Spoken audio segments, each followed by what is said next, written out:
পৃথিবীর বুকে যেন এক নরক। গেল ২০২৩ সাল থেকে সরকারি সামরিক বাহিনী ও আধা সামরিক বাহিনীর ক্ষমতার লোভে দেশটির এই অবস্থা।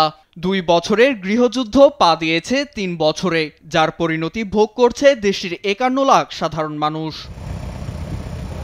হাজার হাজার বেসামরিক মানুষের প্রাণ গেলেও থেমে নেই দুপক্ষের নারকীয় তাণ্ডব। ইতোমধ্যেই বাস্তুচ্যুত হয়েছেন ১৩ লাখ মানুষ, আর প্রাণ ভয়ে প্রতিবেশী দেশে ঠাঁই নিয়েছেন অন্তত ৪ লাখ। জাতিসংঘ ও বিশ্ব মানবাধিকার সংস্থাগুলোর মতে চরম মানবিক বিপর্যয়ের মধ্য দিয়ে যাচ্ছে সুদান।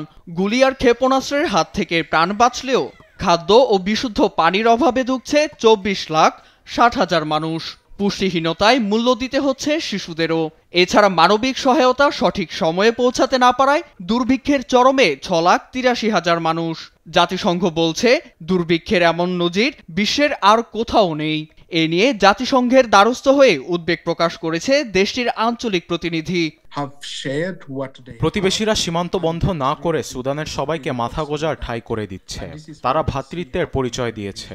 উগান্ডা প্রায় ৭০,০০০-এর মতো শরণার্থীকে জায়গা দিয়েছে। লিবিয়া আশ্রয় দিয়েছে অন্তত ২ লাখকে। ওয়ার্ল্ড ফুড প্রোগ্রামের তথ্য মতে ২০২৪ থেকে জমজম ক্যাম্প সহ উত্তর দারফুরের ৮টি অঞ্চল এবং পশ্চিমের নুবাত পর্বতের ২টি অঞ্চল সহ আরও ১৭টি অঞ্চলে দুর্ভিক্ষ এখন চরমে। গেল বছরের আগস্ট থেকে শুধু দারফুরেই ৩০,০০০ মেট্রিক টন খাদ্য সরবরাহ করেও হিমশিম খাচ্ছে world food programme. Sudan has now become the world's largest hunger crisis. বিপর্যস্ত ও দুর্ভিক্ষের তালিকায় সুদান বিশ্বের প্রথমে রয়েছে।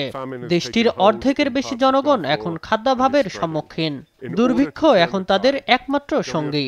মানবিক বিপর্যয় ঠেকাতে আমাদের আরও বেশি ত্রাণ ও আর্থিক সহায়তা প্রয়োজন।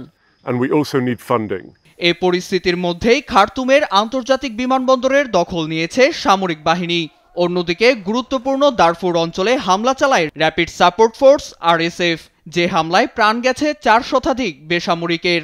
চলতি বছরের জানুয়ারিতেই RSF এর এই হত্যাকাণ্ডকে গণহত্যা আখ্যা দিয়েছে মার্কিন প্রশাসন। এদিকে মানবিক এই সংকট কাটিয়ে গৃহযুদ্ধ বন্ধের জন্য আলোচনায় বসার ইঙ্গিত দিয়েছে যুক্তরাজ্য। নীরব দাস, নিউজ ডেস্ক, দেশ টিভি।